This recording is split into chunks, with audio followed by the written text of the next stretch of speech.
Si për fëmijët ashtu edhe për të rriturit me sindromën Down, çka na synojmë dhe avokojmë të ngohen është që të trajtohen barabartë në shoqëri. Riada, pra, a janë të kushtueshme shërbimet e tyre terapeutike në Kosovë? Shërbime terapeutike në organizatën Down Syndrom Kosova ofrohen pa pagesë, mirë po për personat me sindromën Down. Mirë po sigurimi i tyre për ne si shoqat është kogja i kushtueshëm. Për këtë arsye po nevojitet stabiliteti financiar, po nevojitet ngritja e fondeve.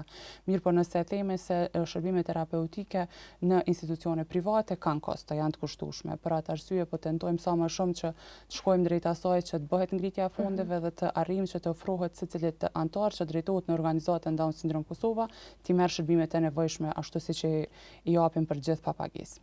Po çka kishit dashur me ndru në qasjen e tyre, pra të fëmijëve me sindromës Down, qasjen në shoqëri, çka kishit dashur me ndru në këtë aspekt? Si për fëmijët ashtu edhe për të rriturit me sindromën Down, çka na synojmë dhe avokojmë të ngohen është që të trajtohen barabartë në shoqëri.